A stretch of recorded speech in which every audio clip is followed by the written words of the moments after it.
அதே போல வந்து குருவுடைய விசேஷ பார்வையும் செவ்வாவுடைய விசேஷ பார்வையும் எக்ஸ்பிளைன் பண்ணிருங்க சார். அப்ப குரு எங்க இருந்தாரு? சார் நீ கடகத்துல வச்சு எக்ஸ்பிளைன் பண்ணிருங்க சார். குரு என்ன? அப்ப வீடு கொடுத்த சந்திரன் எங்க இருந்தாரு? துலாத்துல இருக்கார் சார், அவருக்கு 4ல இருக்கார் சார்.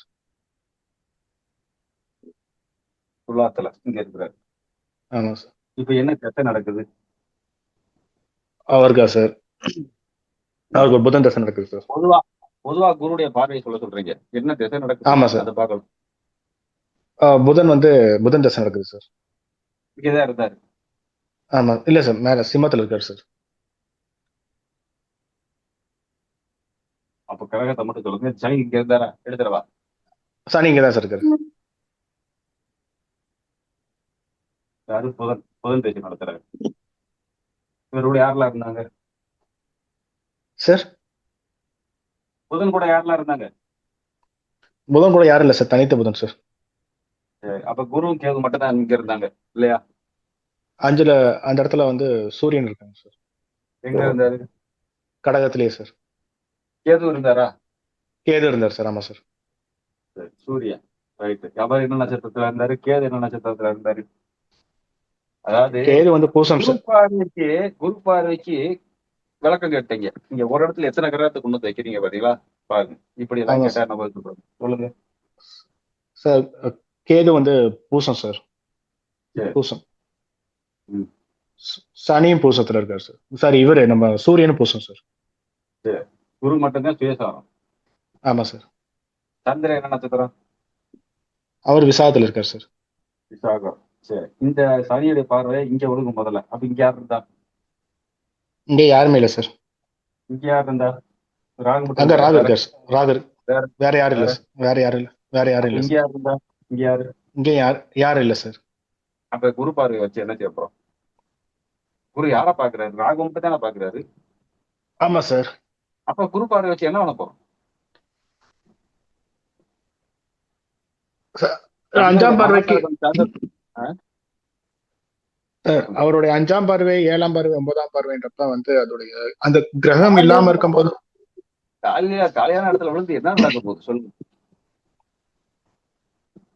இங்க கிரகம் இருந்தா அந்த கிரகத்தை தூண்டி விட போறாரு. முயற்சி ம். நடக்க போகுது. சரி, அதை விடுங்க. இந்த குருவை வேற யார் பார்த்தாங்க? அங்க வாங்க. அடுத்த நிமிஷம் அடுத்தது பாருங்க. செவ்வாய் பாக்குறாரு சார். செவ்வாய் 4ஆம் பார்வை நட்சத்திரத்துல. வேற யார் பார்த்தாங்க? 1, 2, 3, 4, 5, 6 கிரகம் சொல்லிட்டீங்க. இங்க ஒரு 7 கிரகம் சொல்லிட்டீங்க. Yes sir. இங்க ஒரு 8 கிரகம் சொல்லிட்டீங்க. இந்த சுக்கிரன் மட்டும் தான் மிஸ்ஸிங். எங்க இருக்காரு சுக்கிரன்? சுக்கிரன் மிதுனத்துல இருக்கு சார். மிதுனத்துல இருக்காரு சார். மிதுனத்துல. ஓகே. என்ன நட்சத்திரத்துல இருந்தாரு? யாரு சார்? சுக்கிரனா சார்? சுக்கிரன். ஆமா, இன்னும் மிச்சனது இது மட்டும் தானே. இதையெல்லாம் சொல்லிருங்க. ஆ, அவர் ராகு நட்சத்திரத்துல இருக்காரு சார். இவர் ராகு நட்சத்திரம் திருவாதிரையில இருக்காரு. செவ்வாய் என்ன ஆமா நட்சத்திரத்துல சார், இருக்காரு? திருவாரூர் சார். அவர் பரணில இருக்கு சார். பாரணி. சரி. இந்த புதன் மூலத்துல இருக்காரு சார். மூலம். சார் மகம் மகம் மகம் சார். மகம் மகம் மகத்துல மகம் மகம். மகம். சரி, மகம். சரி, கேது நட்சத்திரம். இது இவரு சார், அவர் வந்து உத்திராடத்துல இருக்காரு சார். திருவோணம். உத்திராடம். சரி, உத்திராடம். இவரு எப்பயும் மூலம் தானா? மூலம் தானா? இல்ல சார், ஆமா உத்திராடம் சார். 1ஆம் பாதம் வருது சார். அது உத்திராடம் ஒண்ணாம் பாதம் சார். சார் அது உத்திராடம் சார். உத்திராடம். லக்னம் அதுவும் வந்து உத்திராடம் சார் தான். விருச்சிக லக்னம். ஆமா சார். விருச்சிக லக்னம். எந்த லக்னமா விட எதிர்ப்பது? இப்ப உங்களுக்கு புதன் தசை நடக்குது இல்லையா? எஸ், அந்த ஜாதகத்துக்கு எஸ் சார். அந்த ஜாதகத்துக்கு புதன் தசை நடக்குது. லக்னாதிபதி சூரியன் 12ஆம் இருக்கிறாரு. வயசு என்ன ஆகுது? ஆண் ஜாதகமா பெண் ஜாதகமா? இது ஆண் ஜாதகம் சார். வயசு என்ன ஆகுது? அவருக்கு ஒரு 34 சார். 34 வயது. ரைட்டு. புதன் திசை நடக்குது. இது லக்னம். லக்னாதிபதி சூரியன் 12ஆம் இடத்துல ஆறா சனியோடைய நட்சத்திரத்தை வாங்கி உட்கார்ந்துருக்கிறாரு. லக்னாதிபதி எதை சுட்டி காட்டுறார்? 12ஆம் இடம் வருது ஐநசைன போகத்தை சொல்லும். வாங்கியிருக்கிறது இந்த இடத்துக்கு 6க்கு 7க்கு அதிபதியான உத்தியோகத்தை பற்றியும் அல்லது மனைவியை பற்றியும் கூடிய ஒரு கேள்வியை எழுப்பி கொண்டு சூரியன் உட்கார்ந்துருக்கிறார். லக்னாதிபதி சூரியன் உட்கார்ந்துருக்கிறார். இப்ப புதன் கேதுவுடைய நட்சத்திரம் வாங்கி உட்கார்ந்துருக்கிறார். கேதுவும் அதே இடத்துல ஒன்னாதான் உட்கார்ந்துருக்கிறாங்க, 2 பேரும் சேர்ந்து உட்கார்ந்துருக்கிறாங்க. இப்ப குரு பார்வையை மட்டும் வச்சு நீங்க கேட்கறீங்க, குரு இந்த இடத்துக்கு 5க்கு அதிபதி பிளஸ் 8க்கு அதிபதி. இந்த வீட்டுல எந்த வீட்டோட தொடர்புல வர்றாருன்னா 8ஆம் இடத்துல தான் தொடர்புல வர்றாரு. கரெக்டா? திரியோணம். Okay sir. இந்த இடத்துல தான் பாக்குறாரு, இந்த இடத்துலதான் தொடர்பு வருவாரு. இந்த இடத்துக்கு திரிகோணம் தான். ஆனா இங்க குரு இல்லையே, குரு இங்கதானே இருக்காரு. ஆமா சார், ஆமா. அப்போ ஒண்ணு இவர் வந்து என்ன சொல்லலாம், சூரியன் கூட சேர்ந்து உட்காந்து கேதுவுடைய சேர்க்க உட்காந்து இந்த குரு பாக்குறாரு அப்படின்னா, செவ்வாவுடைய பார்வையை வாங்கி பாக்குறாரு அப்படின்னா,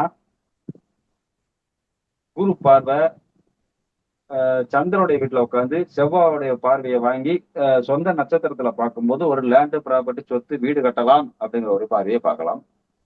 இல்ல லக்னாதிபதி சூரியனை கூட உட்காந்துருக்கனால ஒரு கல்யாண காட்சி குடும்பம் அமைச்சு கொடுக்கறதுக்காக ஒரு பார்வையை பார்க்கலாம் அப்படிங்கிறதையும் சேர்த்து எடுக்கிறது ஓகே சார். அதுதான் கணக்கு. சார் சொத்து அவர் ஆக்சுவலா சொத்து பிரச்சனைக்காக வந்திருந்தார் சார். சொத்து பிரச்சனை. அப்ப அந்த குரு உட்கார்ந்து இருக்கிறது சந்திரன், வாங்கி இருக்கிறது செவ்வாயுடைய பார்வை, பணம் எங்கேயோ வந்து சொத்தை கொடுத்திருக்கிறாரு அல்லது ஏதோ பண்ணியிருக்கிறாரு, அதுல வந்து காசை லாஸ் பண்ணியிருக்கிறாரு. அந்த பணம் திரும்ப வருமா அல்லது அந்த சொத்து திரும்ப வருமான்னு கேட்டு இருப்பாரு. இல்ல, சொத்தே வந்து பங்காளி தரமாட்டாங்க. இடம் வாங்குறதுக்காகவோ இடத்தை விற்கிறதுக்காகவோ யாருக்கிட்டயோ பணத்தை கொடுத்துட்டாரு. ஒண்ணு அந்த சொத்து வருமா அல்லது அந்த பணம் திரும்ப வருமான்னு கேட்கிறாருன்னு வரும் அந்த குரு பார்வை. சார் ஆக்சுவலா சார் அந்த பங்காளி வந்து சொத்தை தரமாட்டேன்றாங்க சார். கிடைக்குமா அப்படின்னு கேட்ட வந்தார் சார். கிடைக்குமான்றதாட்ட கேட்டார் சார். சொத்து வந்து தர முடியாது. சரி, சொத்து பார்வை வீடு பார்வைன்னு வந்துருச்சா? செவ்வாய் பாக்குறனாலயா சார்? உட்கார்ந்து இருக்க சந்திரனுடைய சார், சந்திரனா வந்து வீடுன்னு சொல்றோம்ல, பூர்வீக வீடு, வீட்டுக்கு காரகன் சந்திரன் அவருடைய வீட்டுல உட்கார்ந்து இருக்கிறாரு. வீட்டுக்கு காரகன் சந்திரன். செவ்வாய் சொத்துக்கு காரகன். அவருடைய பார்வையை வாங்கின குரு யாரை பாக்குறாரு? 7ஆம் இடத்தை மட்டும்தான் பார்க்க முடியும், வேற யாரையும் பார்க்கலாம். அதனாலதான் இதுல வந்து பெருசா ஒண்ணு விசேஷ சிறப்பு ஒண்ணு இல்லை. விசேஷ சிறப்பு ஒண்ணு இல்லை. வேற யாராவது பார்த்திருந்தா நல்லா இருந்திருக்கும். குரு வேற யாரும் பார்த்திருந்தா நல்லா இருந்திருக்கும். அந்த ராகு மட்டும்தான் பாக்குறாரு, அது பஞ்சாயத்துல நிக்குது, அவ்வளவுதான். மீண்டும் எடுத்துருவாங்க. இப்ப நடக்கிறது புதன் திசை இல்லையா? புதன் கேது நட்சத்திரம்ல வாங்கி உட்கார்ந்து இருக்கிறாரு. Okay sir. புதன் திசை இன்னும் எவ்வளவு காலம் இருக்குது முடிகிறதுக்கு? அது 2035 வரை இருக்கு சார். என்ன இருந்தாலும் லக்னாதிபதி பாண்டாபடம். அதைத்தான் சொல்றேன், என்ன இருந்தாலும் லக்னாதிபதி பாண்டாபடம் விரயம். Okay sir, okay. விரயம் தான்.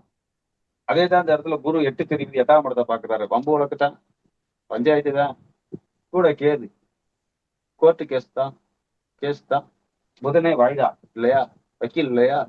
அப்ப வக்கீல், வாய்தா, கோர்ட்டு, கேது, பஞ்சாயத்து, வம்பு வழக்கு. அதனாலதான் 8ஆம் இடத்தோடதான் தொடர்புல வராதுன்னு சொல்றேன். இந்த இதுதான் லக்கணம். ஆனா 8ஆம் இடத்துல தான் தொடர்புல வரும். ஆனா இதே முடிக்கிற வரைக்கும் கொஞ்சம் வெயிட் பண்ணு, அவசரப்படாதீங்க. என்ன சொல்ல வரேன்னு புரியாது. நான் முடிக்கிற வரைக்கும் யாரும் குறுக்க பேசக்கூடாது. இதுதான் லக்னம். இது 5ஆம் இடம், பூர்வீகம். பூர்வீக சம்பந்தப்பட்ட ஏதோ ஒரு பஞ்சாயத்து இருக்குது. Okay sir, okay sir. அப்ப செவ்வாயோட பார்வை விடுகுது. அப்ப சொத்து பார்வை. உட்கார்ந்து இருக்கிறது வீடு. நீங்க சொத்துன்றீங்க, அந்த சொத்துக்குள்ள ஒரு வீடும் இருக்கும், கன்ஃபார்மா ஒரு வீடும் இருக்கும். ஆமா, வீடுதான், பூர்வீக வீடுதான் சார். நான் சந்திரனுடைய வீடை வச்சு அது வீடுதான் சொல்லிட்டேன் பாருங்க. சந்திரனுடைய வீட்டுல உட்கார்ந்து இருக்கிறதுக்கே அது வீடு தான். சொத்துங்கிறது வேற சார். செவ்வாய் பார்வை வந்து தோப்பு தரும். புரிஞ்சுதா? Okay sir. எனக்கு இத்தனை ஏக்கர்ல வந்து மாந்தோப்பு இருக்குது, திறந்தோப்பு இருக்குது, அதை வந்து ஒரு கேஸ் கணக்குன்னு சொல்றது வேற. இங்க புதன் உட்காந்து அவர் நேரம் பாக்குறான்னு வச்சுங்களேன், காளிமனை லேண்டு கிடக்கு, அதுல பஞ்சாயத்து இருக்குதுங்கிறது வேற. புரிஞ்சுதா? அது வேற. Okay sir. வீடு வீடு வீடு ஏன் அடிச்சு சொல்றேன்? அது உட்கார்ந்து இருக்கு சந்திரன். அந்த சந்திரனை செவ்வாய் பாக்குறாரா? ஆமா சார், ஆமா. குருவுக்கு வீடு கொடுத்த சந்திரனை செவ்வாய் பாக்குறாரா? அப்ப வீட்டுலதான் பிரச்சனைன்னு சொல்றேன். கொஞ்சம் ஆழமா புரிஞ்சுக்கிட்டீங்கன்னா புரிஞ்சுக்கலாம். நிறைய பாயிண்ட் இருக்குது. நீங்க கொடுத்த ஜாதகம் நல்ல பிரமாதமான ஜாதகம். புரிஞ்சுக்கணும். அதுதான் உள்வாங்கணும். உட்கார்ந்து இருக்கிற வீடு சந்திரனுடைய வீடு. வீடு வீடு வீடு. இந்த குரு 5க்கு அதிபதி, பூர்வீகம். 8ஆம் இடம் வம்பு வழக்கு. செவ்வாவுடைய பார்வையை வாங்கி இவர் 7ஆம் இடத்துல இருக்க ராகுவை தான் பாக்குறாரு. அது பிரச்சனை பெருசு பண்ணிக்கிட்டு தான் போகுது. கிடைக்குமா? லக்னாதிபதி சூரியன் 12ஆம் இடம் வரையும் இப்போதைக்கு கிடைக்காது. Okay sir. இந்த இடத்துக்கு 2க்கு 11 அதிபதி, லாபாதிபதி, தமஸ்தானாதிபதி கேதுவுடைய நட்சத்திரம் கிடைக்காது. ஏன்னா இந்த இடத்துல குரு 5க்கு அதிபதியா இல்ல 8க்கு அதிபதியாத்தான் தொடர்பு போடுறாரு. பஞ்சாயத்து தான் பெருசா ஆகத்தான் செய்யும். Okay sir. இந்த இந்த இந்த திசையில கிடைக்கிறது கஷ்டம். சார் அவர் ஆக்சுவலா சார் பேசலாமா இதே சார்? அடுத்த திசைக்கு போடுங்க. அடுத்த திசைக்கு போடுங்க. கேது திசை வந்தா இது இலக்கணம். Okay sir. லக்னாதிபதி 4ஆம் இடத்துல திக்பலம். சரியா? ஆமா சார். இப்ப இந்த இடத்துல குரு 9ஆம் அதிபதி ஆயிடுவார். கரெக்டா? ஓகே. ஆமா சார். இப்ப இந்த இடத்துக்கு செவ்வாய் 5க்கு அதிபதி ஆயிடுவார். கரெக்டா? பூர்வீகம். ஆமா சார். ஆமா சார். ஆமா சார். 5க்கு அதிபதி பார்வை வாங்கினாலும் பூர்வீக சொத்து கிடைக்கும். புரிஞ்சுச்சா? புரிஞ்சிச்சு சார்.